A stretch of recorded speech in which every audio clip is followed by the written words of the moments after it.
What if everything you've been told about control is a lie?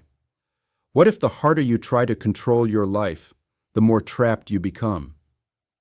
Right now, you're exhausted, anxious, living in constant tension, and it's because you're fighting a battle you can never win. In the next few minutes, I'm going to show you the invisible prison you've built around yourself, and more importantly, how to escape it.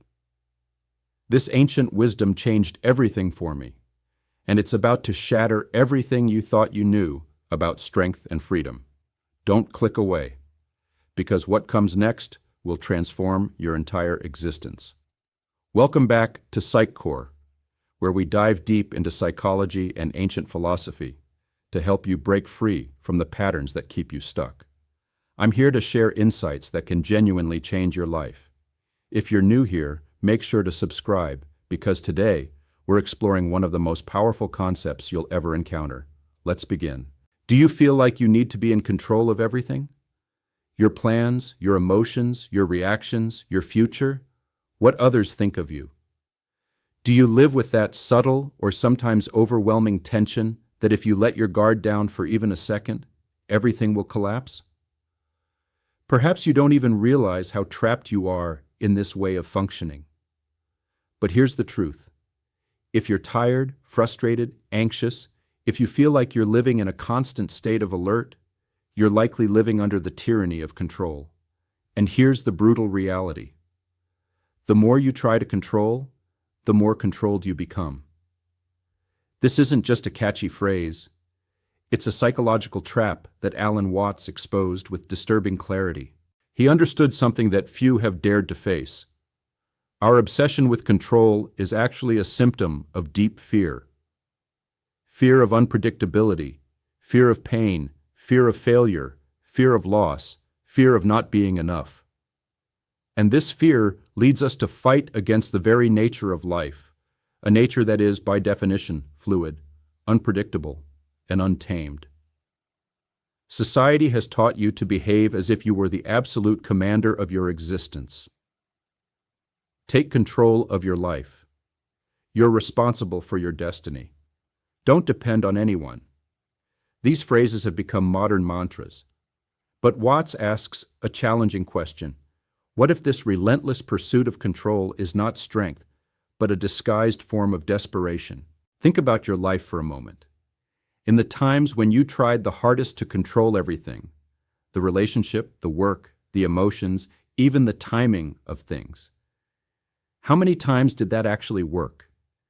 And how many times did you find yourself sinking deeper, feeling defeated, suffocated, paralyzed? The truth is that this impulse for control creates constant tension. You're at war with reality, and reality does not obey commands. This is where Watts' wisdom becomes essential.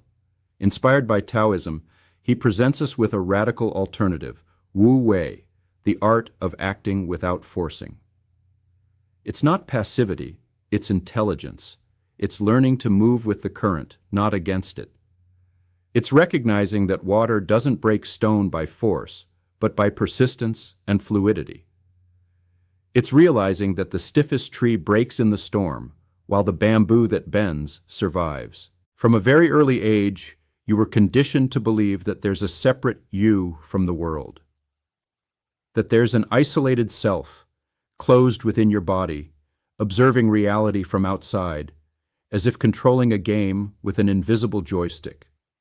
This idea, that we're autonomous, solitary entities commanding life like a machine, is the foundation of almost everything you've learned about identity, responsibility, success, and failure.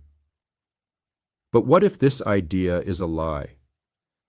Alan Watts shatters this illusion with a phrase as simple as it is disturbing. You did not come into the world, you came out of it, like a leaf comes from a tree. In other words, you're not separate from life, you are life itself, temporarily expressing through a body and personality. But Western culture insists on the contrary. It says you're a separate agent who needs to conquer the world, shape destiny, and submit reality to your will. This narrative has created a psychology of control. If something goes wrong, it's your fault. If you're not where you want to be, it's because you didn't try hard enough. If you're suffering, the solution is to work harder, plan better, control everything more precisely. This way of thinking has turned you into a small dictator trying to govern an empire called life. And like every dictator, you live in constant tension, surrounded by invisible enemies, anxious about every detail, suffocated by the need to always be right, always in control. But this is exhausting, isn't it? And worse, it's futile.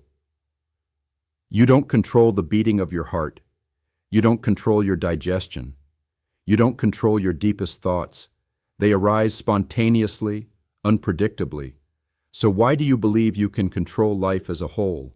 This illusion that we're absolute commanders of our existence is the root of modern suffering. You have been taught to fight, to conquer, to win. Since childhood, society pushes you into a race that never ends. Wake up early, be productive, achieve your goals, control your emotions, master the environment, shape the future. Don't stop, don't weaken, don't make mistakes. This is the modern manual for success. And the result? Chronic anxiety, emotional fatigue, and a constant feeling of always being behind, always falling short, always pressured. But Alan Watts proposes something radically different. What if true power lies not in effort, but in its absence? Here comes the concept of Wu Wei, one of the central principles of Taoism. Often translated as effortless action or non-action, Wu Wei doesn't mean inertia or apathy. On the contrary, it's a way of acting that doesn't conflict with the natural flow of things. It's the art of moving with life, not against it. It's action that doesn't stem from anxiety, but from harmony. Watts understood that Wu Wei is not a passive choice, but an active posture of trust in the natural rhythm of the universe. Think of water. It doesn't resist, it flows around obstacles. It doesn't confront barriers with brutality, but envelops them, dissolves them over time with patience. Water is flexible, yet it moves mountains. It's gentle, yet it carves rocks. Wu Wei is to be like water, not out of weakness, but out of wisdom. How many times have you forced yourself to act when everything in you screamed that it wasn't the time? How many times did you try to control someone, only to see that person drift further away? How many times did you suppress emotions because you believed you shouldn't feel them? These are examples of the opposite of Wu Wei, attempts to impose the ego's will on life's flow. And these attempts always come at a price. Living according to Wu Wei means beginning to listen, observing the rhythm of events, noticing when to act and when to wait, when to intervene and when to let go. It's an art, not a formula. But Wu Wei is not irresponsibility. It's not crossing your arms and waiting for everything to resolve itself. It's an internal attitude. You can be working hard, making important decisions, dealing with challenging situations, but all of this can be done in a state of Wu Wei if your action is in tune with the flow of the moment. Have you noticed how attempting to control everything makes you more anxious? The more you try to keep life in order, the more it seems to slip away. There's a hidden mechanism operating here, a subtle and cruel cycle. The more you try to control reality, the more it frustrates you. And the more frustrated you feel, the more you try to control. This is the root of modern anxiety. It's not the world that suffocates you, it's your attempt to dominate it. Alan Watts warned, living by trying to control everything is like trying to hold water in your hands. You close your fist, harden your fingers, and what happens? The water slips away. It cannot be possessed, only accompanied. Water teaches us something profound. It's a force that doesn't need to shout. A silent, invisible force that shapes mountains, carves stones, and navigates around everything that tries to block it. Water doesn't resist, it adapts. It doesn't fight obstacles, it envelops them, dissolves them with patience. It doesn't impose its form on the world, but flows with the shapes the world presents. Alan Watts saw in water the essence of Taoist philosophy, a model of life based on flexibility rather than rigidity, on surrender rather than domination. He clearly saw that what is hard and rigid may seem strong at first, but is the first to break when the storm comes.